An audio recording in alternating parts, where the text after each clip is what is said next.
All right. Sunday, June 3rd at 9:21 a.m. This is the Politicast weekly wrap up. I'm here with Nick and Nikita. How are you doing, guys? Great.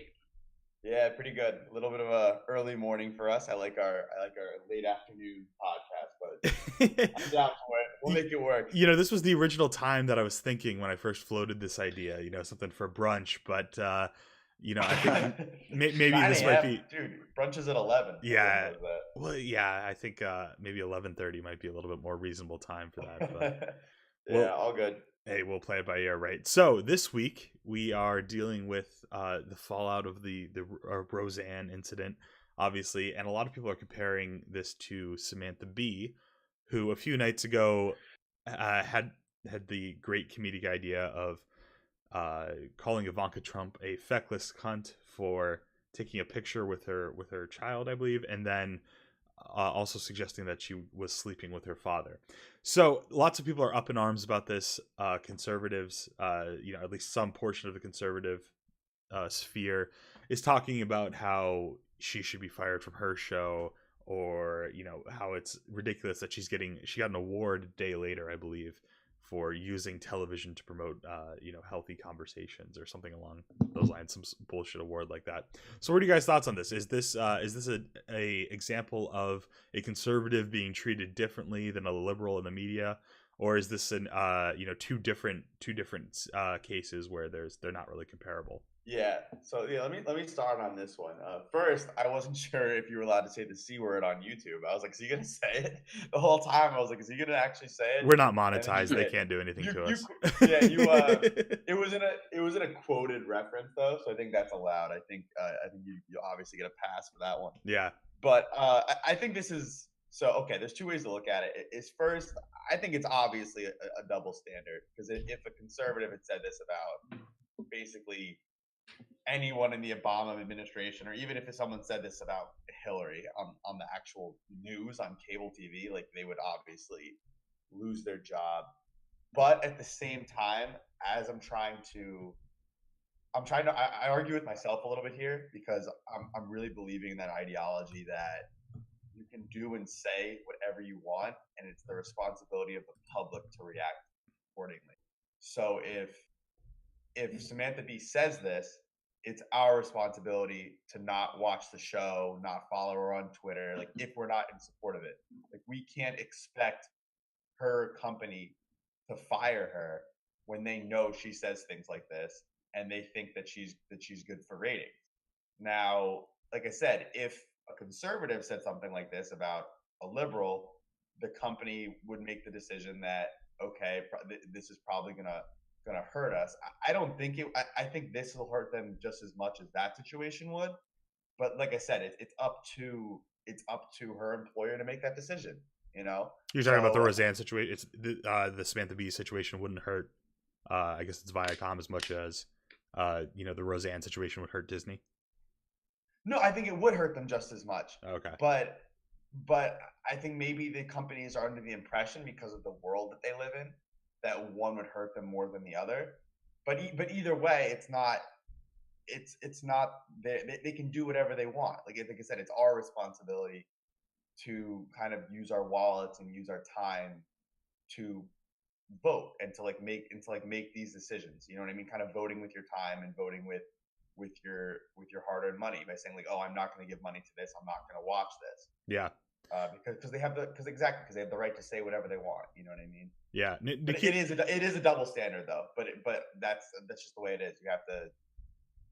Well, Yeah, you definitely it's definitely in the last couple of years the left has been much better at mobilizing. You can say wings of the party, mobilizing large groups of people to boycott things, to make their opinions known on social media, and the right has not done that in the same way that the left has. So there's a lot more power when you piss off the left. There's a lot more power that's going to come your way social media wise than if you were to the right, mainly because a lot of the people on the right are too old. They're not using Twitter, right? There's a big age fair. difference there. Nikita, what do you think about this? Yeah, so the left bitches about it on Twitter, and then the right actually votes for stuff. So, who's the real winner? But anyways, That's a good um, point. Yeah. I I don't think that it's really like I can see how I'm sorry. I just woke up. I still don't know how to speak right now. But I can definitely see how you can say that it's a double standard. Although I will point to the difference that, like, calling someone a feckless cunt is a lot different than making like potentially racist, Islamophobic, whatever, like, kind of remarks. So it is a little bit different, but also it's different because Trump now has put himself into it, and so now there's this like pressure from the government to do something about it, and that's bad. Well, And also, I'm ho- getting echo from everywhere right now. uh-oh. Are you using headphones right now? Yeah. Oh, strange. Um, well, while you work on that for a second and try and figure out where the echo's coming from, um, did Trump get involved with the Samantha? Did he tweet about this? I haven't seen Mm. his Twitter feed. Yes. So he talked. Oh my God. I'm sorry. Hold on. Yeah, it sounds like there's like a vibration in your voice coming through. Well, while you're working on that, yeah, Nick. So compare we were talking about the damage that this is going to do to Viacom as opposed to the damage to Disney with Roseanne. I don't know if they're really comparable because really is Samantha Bee going to lose any viewers over this? Right? Was there anyone who was watching Samantha Bee's show that is now no longer going to watch Samantha Bee I think because of Yeah, this I comment? think I think more than you think. Really?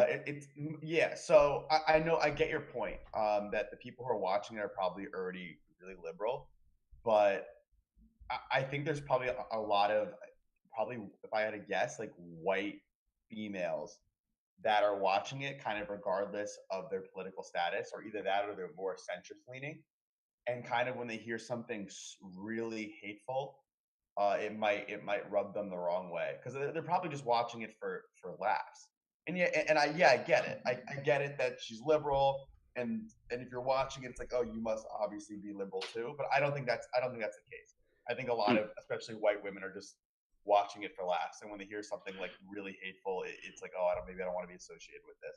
But I would say it's a small percentage, like maybe like 5% viewership. Yeah, but compared to the people that would stop watching a primetime ABC, family comedy, because of the racially insensitive nature. Now, I don't know Roseanne's show, and apparently it was leaning pretty conservative. So I don't know if there's a big It audience was. loss there either. So it's it might be more like we talked about the fact that the left is much more organized on Twitter, and has the ability to not necessarily get a ton of voices angry about something, but the right voices, right? The people who have a large follower count, who have the blue check mark, who are going to tweet at an organization and make it seem like the world is ending for them, and that they're facing a huge PR crisis when they might potentially not be. In this case, I think they were legitimately, facing a very big PR crisis, but oftentimes when things like this happen, it's over an issue. What was the was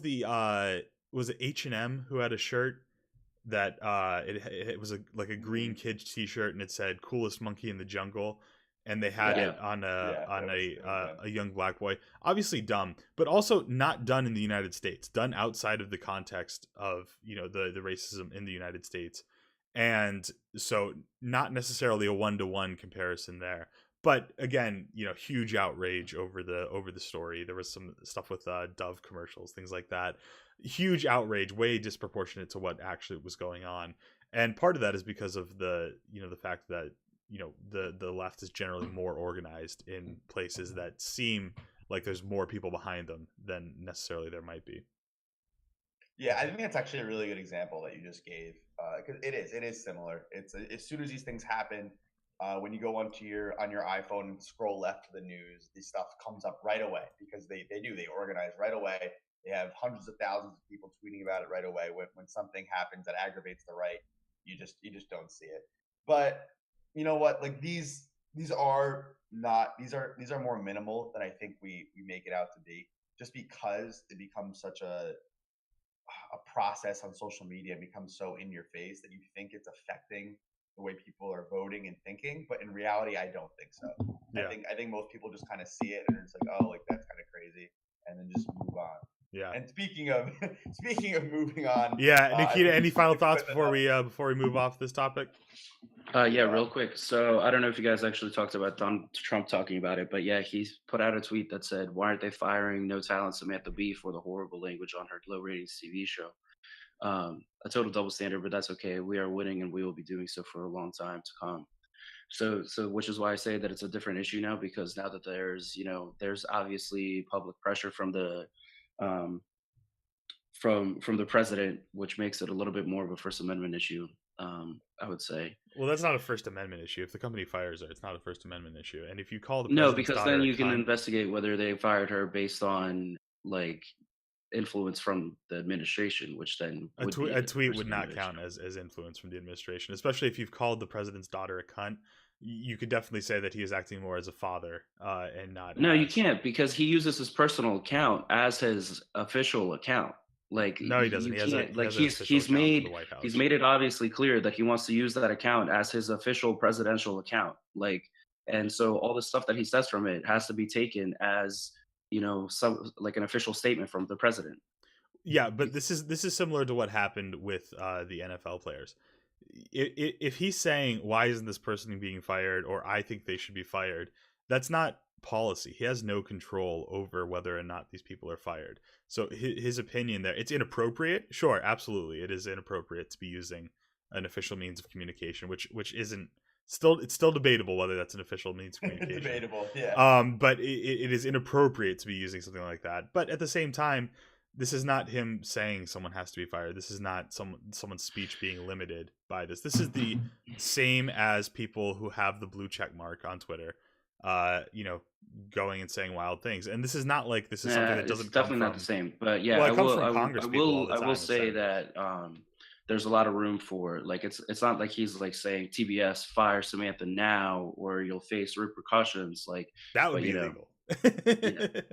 yeah, Yeah. yeah. I get that, but it's still a little different. Yeah, But it's we can shitty, move but on. but definitely not illegal. Well, let's move on here. Let's talk about something that's happening in California. So, as you guys know, this is the midterms going on right now. A lot of states are finishing up their primaries in the next 3 months here over the summer. I think the last ones to vote for their primary candidates will be actually the state I'm in right now, Massachusetts, on September 9th, I believe is there. Or, I'm sorry, it wouldn't be 9th. It would be, I think it might be the 10th is the primary day in Massachusetts.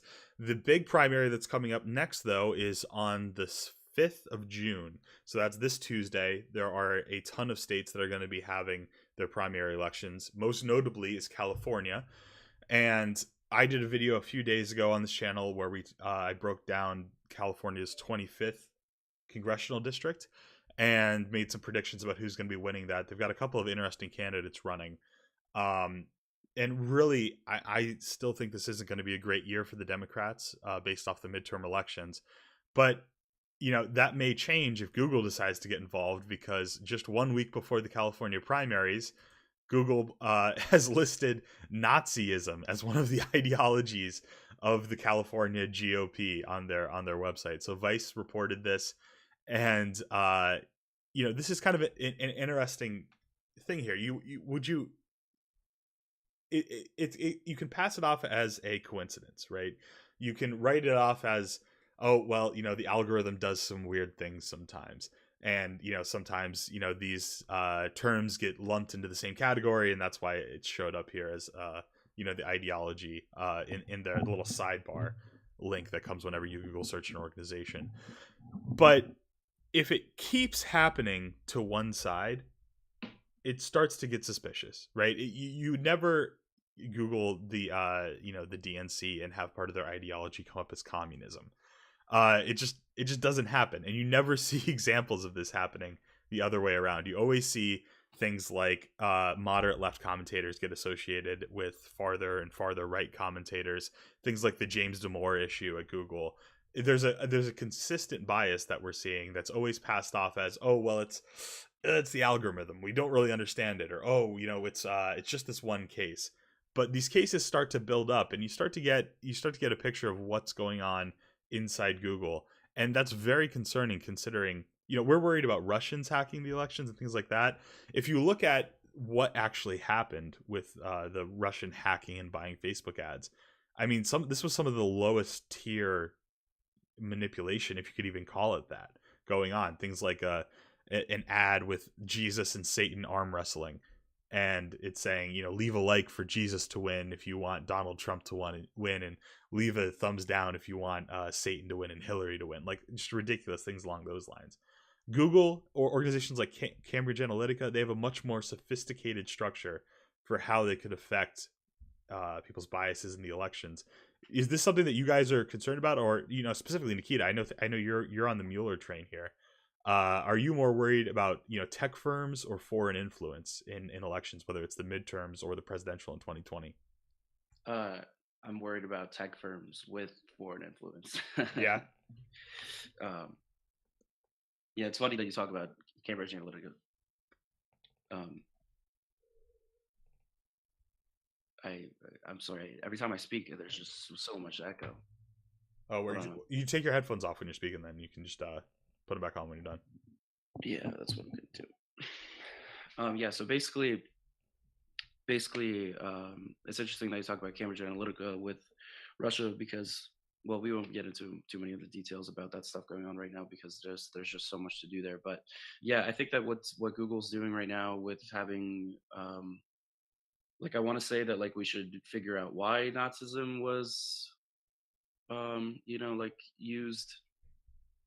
Well, that's the thing. They as won't an example tell of their us. ideology, but I'm sure that we'll get some bullshit response about, like you said, algorithm or something like that. So, I mean, they were founded in 1954. It says so. Maybe it's possible that back in the in the 40s or whatever, there was a part of the California Republican Party that was all about Nazism, but I don't understand why that would be the first thing that pops up when you 1854. when you search for it. And I'm going to search for it right now just to see if it still says that, because I feel like that's probably something that they got rid of really quick. But oh yeah, they definitely got rid of it. Yeah, so I'm worried about tech firms coupled with foreign influence because, as we saw with Facebook and Russian influence in Cambridge Analytica and stuff, is that these companies are more than willing to they're more than willing to just sell out users' information willy-nilly in order to get more money from advertisements or to make contracts with people. And we've seen that this information can be used at such a level as to create these highly targeted ads that are and highly targeted fake pages that people use to get most of their news and stuff from. Yeah, and it's not only just to it's not on the part of tech giants like Facebook and Google and stuff like that to make sure that the people that are using their stuff are not using it in a way to influence the opinions of millions of people in a certain direction, and that or at the very least that there's some sort of method to show you that this is something that is brought about specifically to try and influence you, something like that.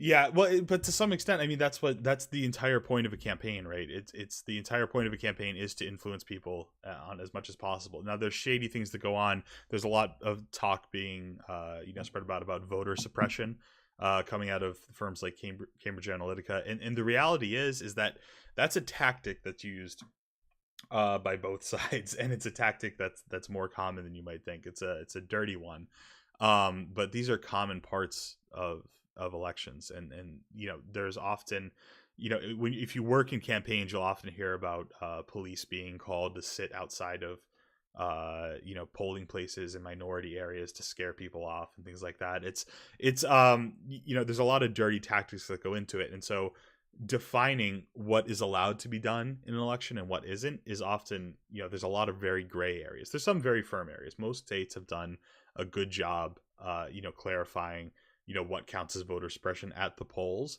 but there's not very many rules about that when it comes to online activities and specifically social media, and the way that campaigns utilize it is not regulated in the same way that as their in real life activities.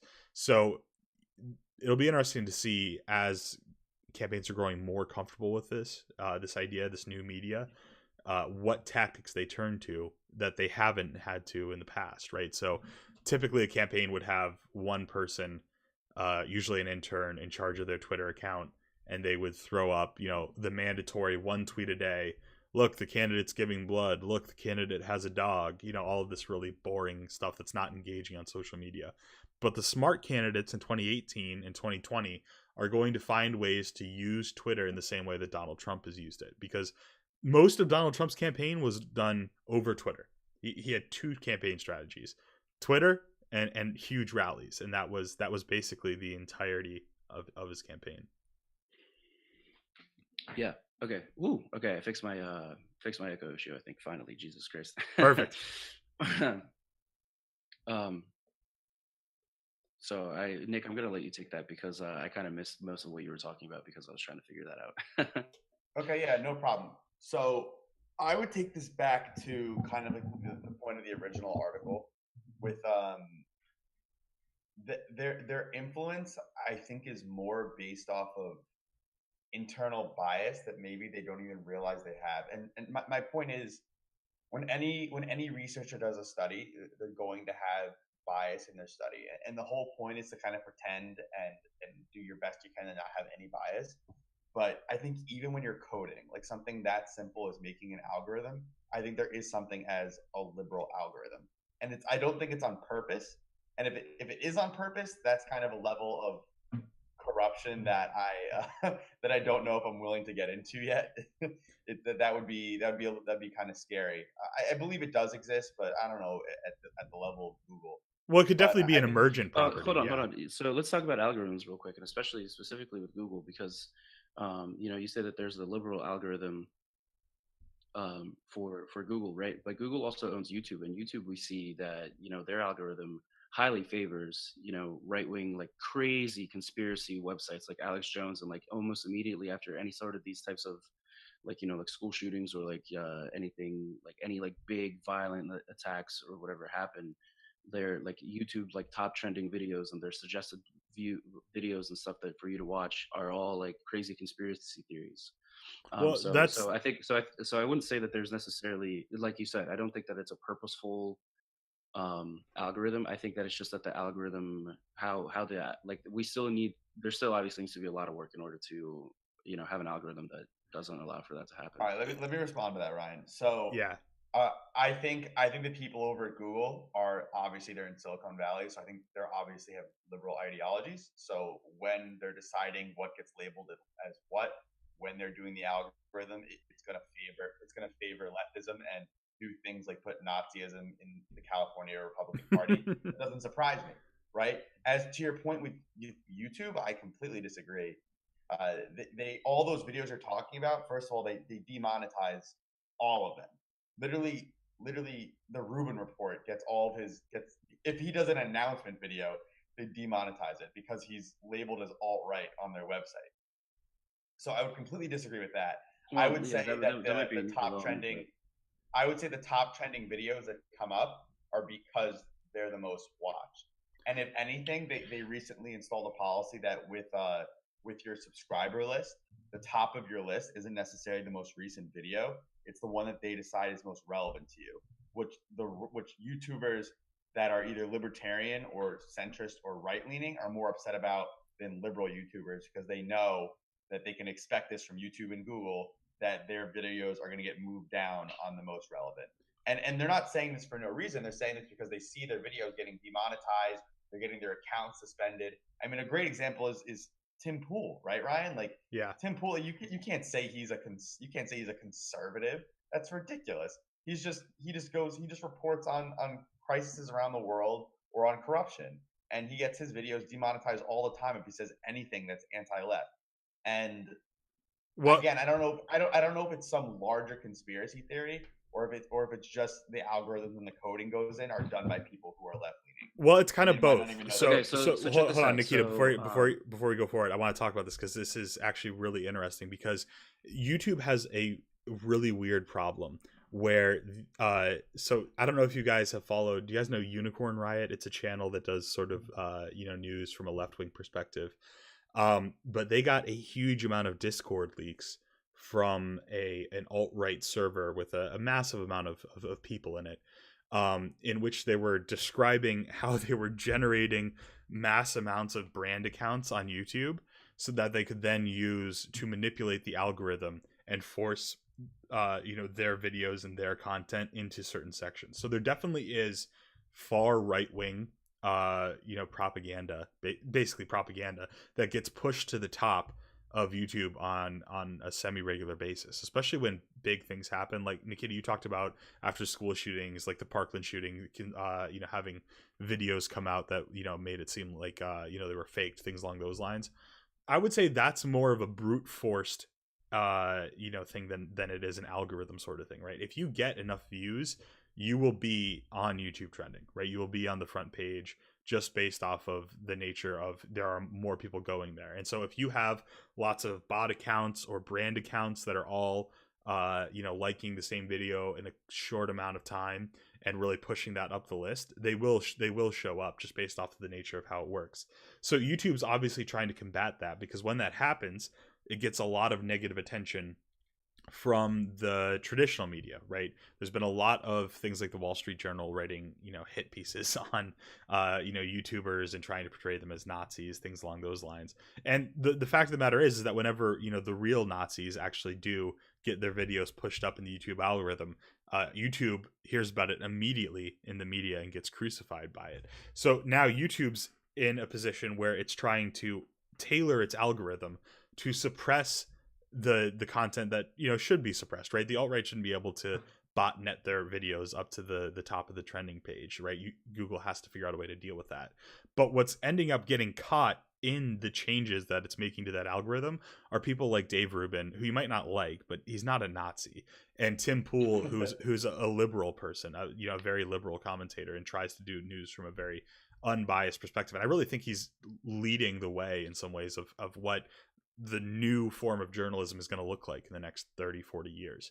But they're getting caught up in this demonetization process, in the bannings, in the channel strikes that are going out. And so it makes it look like YouTube is really attacking mainstream conservatives, when what they're trying to do is suppress this small group that's getting a disproportional voice by manipulating their algorithm. Yeah, okay, and I would agree with that. And I'm reading this piece right now from actually one of the engineers that made with the recommendation algorithm, and he said that pretty much all that they went for was total watch time, and there was very little effort put into quality. And so, like, all of the recommended ways that he recommended to make the algorithm better, they rejected it, and they literally just made it based off of watch times. So what you're saying about like botnets and stuff, like watching played videos and having them shoot up to the top, that's pretty much on the nose. Yeah, we don't need to get talked down in YouTube shop talk. I usually hate it when that happens. But we've only got a few minutes left here before 10 o'clock. So why don't we try and skip to this Vice article here. So I sent you guys an invite in the text chat. I'm sorry, I sent you an invite. I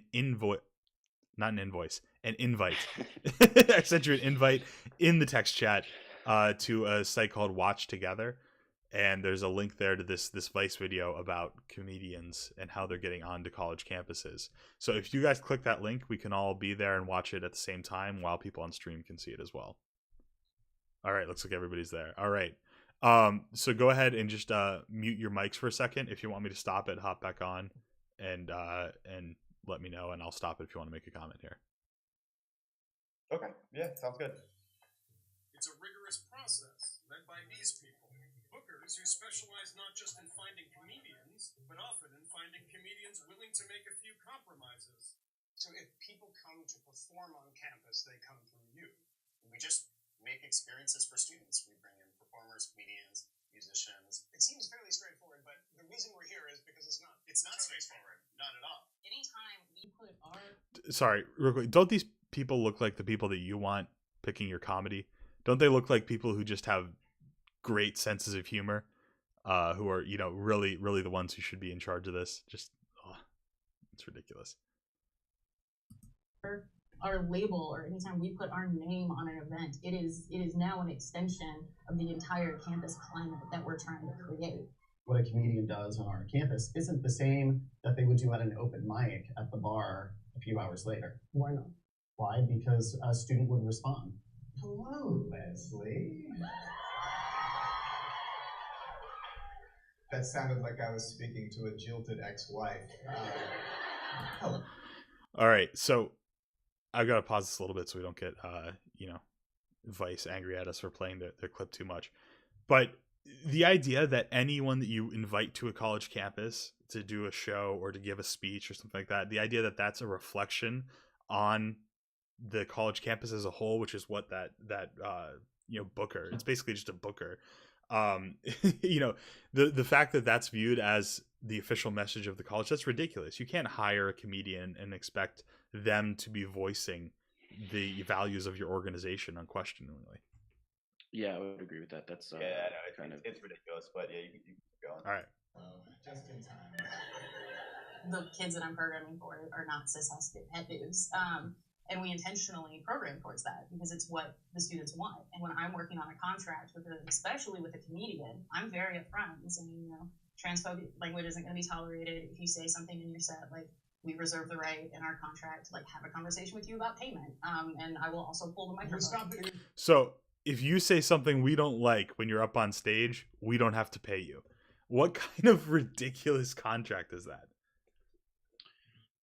Yeah, that's bad. And so this article is saying this is bad, right? Like, it's like we're not watching this and it's supposed to be like, oh yeah, that's smart. Like, I think the whole point of this is to be like, wow, like this is the one. So is this also for the whole college? This is for these are three people from three different colleges in Boston. Okay. So this isn't just. I mean, like, if it's just like one part of one group of a. Oh no! This is like the entire. Like this is the entire college's booker for. Okay, gotcha. For gotcha. events, yeah. No, I don't like that at all. Yeah, and this guy is probably the most sane Vice reporter I've ever seen. He's the guy who interviewed Brett Weinstein when the Evergreen situation blew up. I can't remember. I think his name's Michael. But he's by far. Yeah, he's by far the most reasonable Vice reporter I've seen, and you can tell because he doesn't look like he's 24 and fresh out of college. Yeah. Stop the show. We're leaving for campus for a bad joke. This would have to be a pretty terrible joke, right? But at the same time, I knew that this comment had a bit that they made light out of sexual assault. I would either completely ask them to remove that from the set, or we just wouldn't book them. And that's happened before, where we've been looking at female comics. Even if it was the female comic's own experience. I would never book a comic that made jokes about sexual assault because I know a lot of my students have experienced it. We've had a situation where we've been very deep and almost ready to completely book with this individual. Found a clip online where she does a set and there's an off thing about sexual assault, and it was actually the students who said, you know what, no, let's find somebody else. My number one priority in my job is also to reduce student harm as much as humanly possible. You think people are harmed by jokes? I think they can be. My parents are always like, oh man, so this is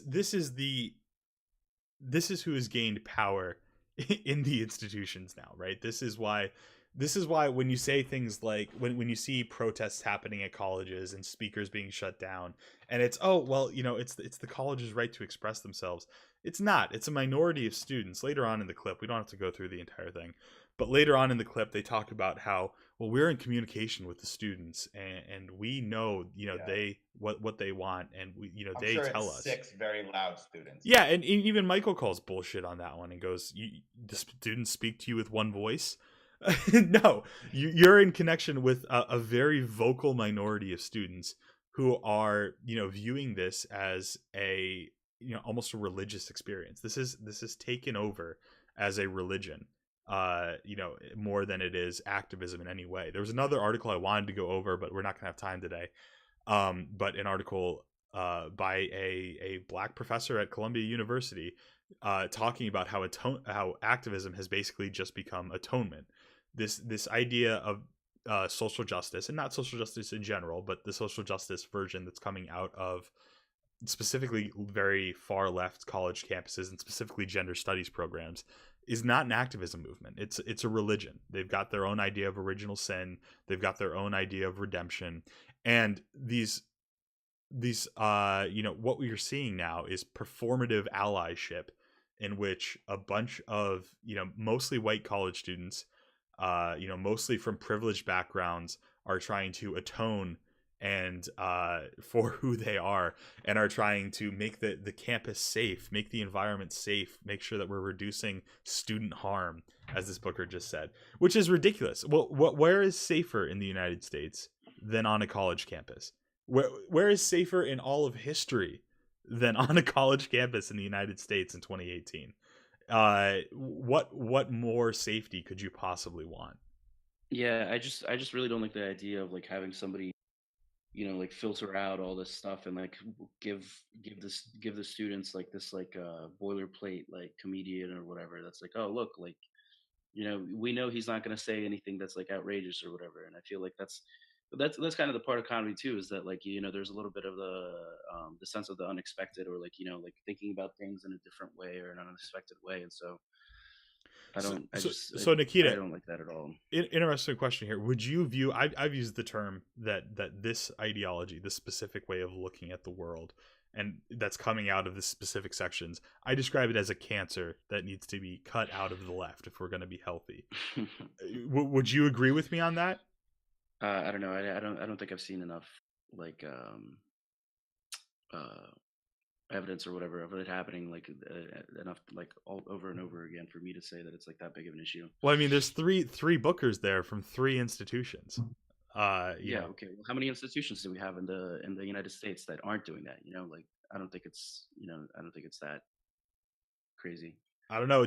What was it? Not Dave Chappelle. Jerry Seinfeld won't play college campuses anymore.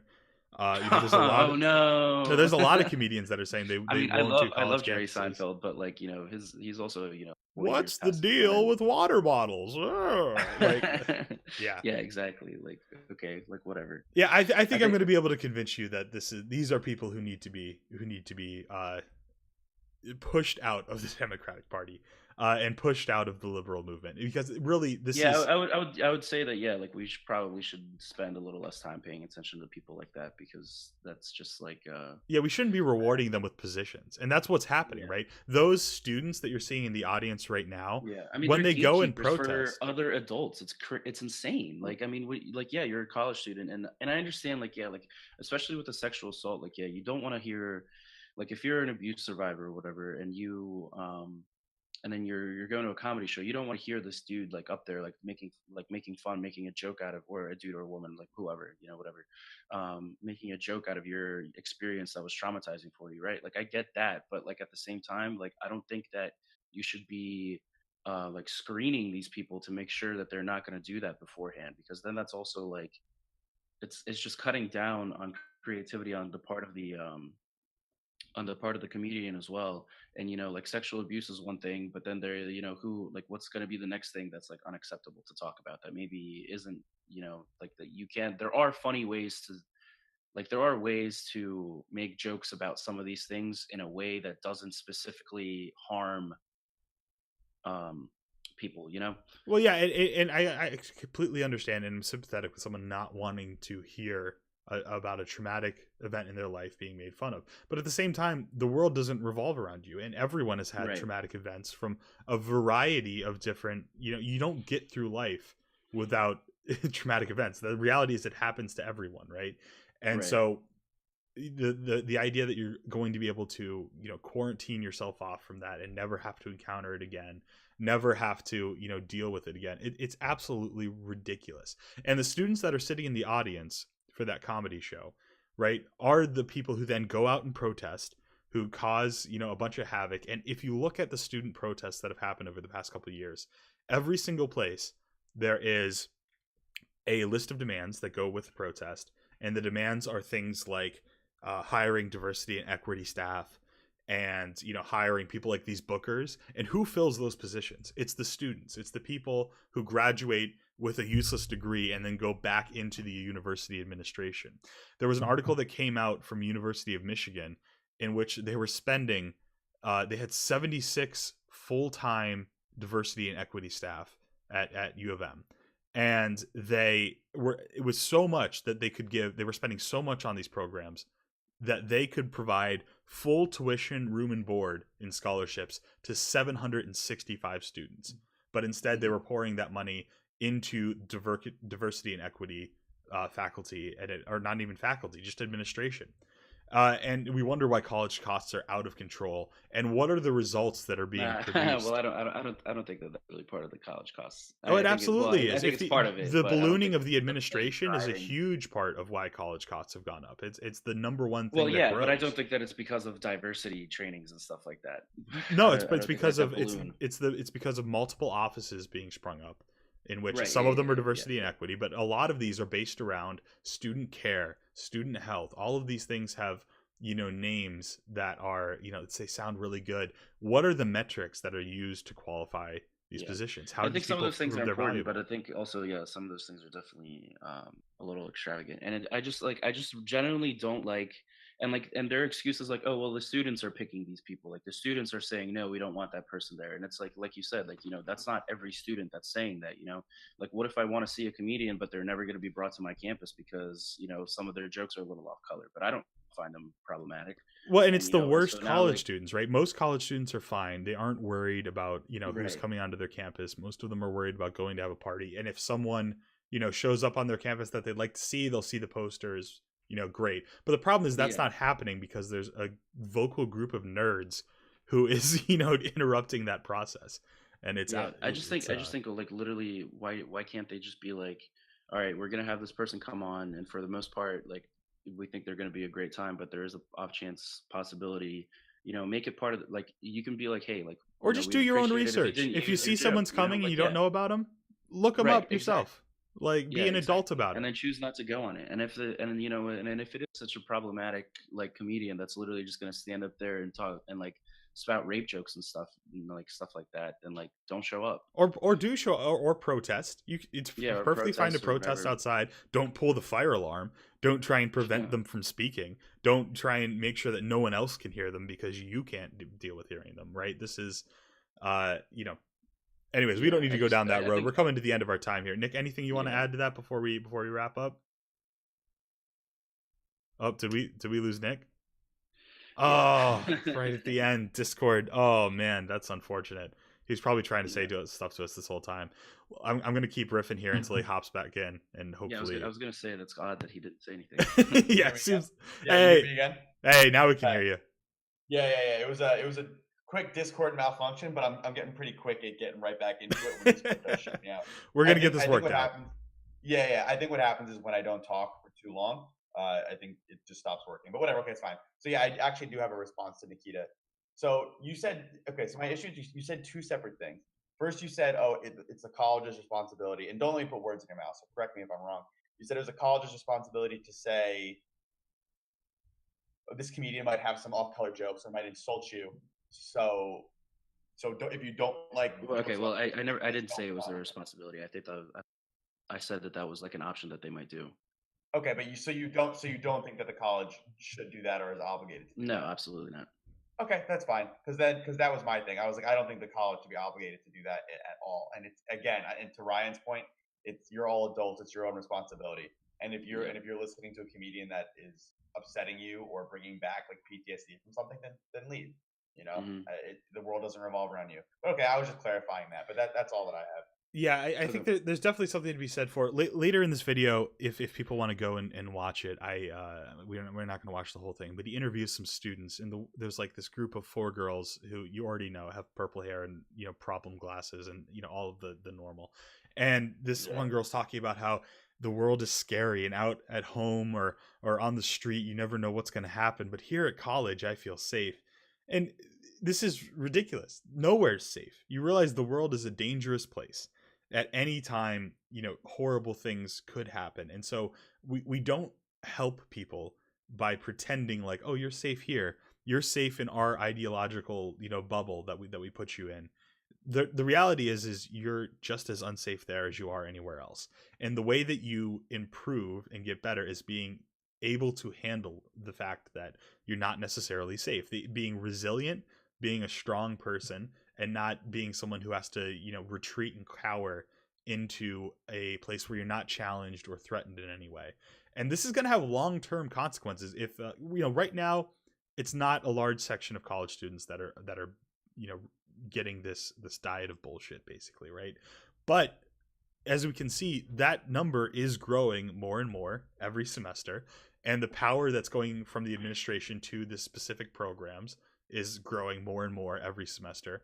And if we hit that critical mass or that tipping point where we're putting out so many weak, shapeless, non-resilient students, that's not going to have a positive effect on our economy. That's not going, these people do go into the workforce.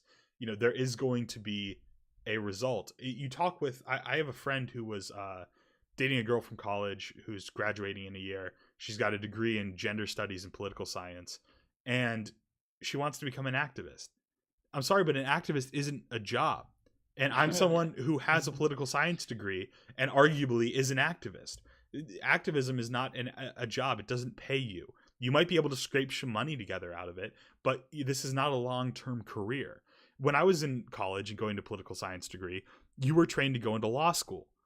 I was one of the very few people with a political science degree that instead went to work in political campaigns and work for the party as opposed to going to law school, because that's where the future is. If you want to make money with this degree and things like that, very few people can go into these activist positions because we don't need that many people doing it. And yet we're basically turning out activists out of political science programs, out of gender studies programs, that are then going back into the institution, in the administration, and are conforming it, are shaping it to their worldview. And that's not going to be without consequences in the long run. All right, guys, we've got to wrap up there. We are already 7 minutes over, but thank you very much for waking up early and coming out to talk with me. And I will see you all next week. See you next week, guys. Bye.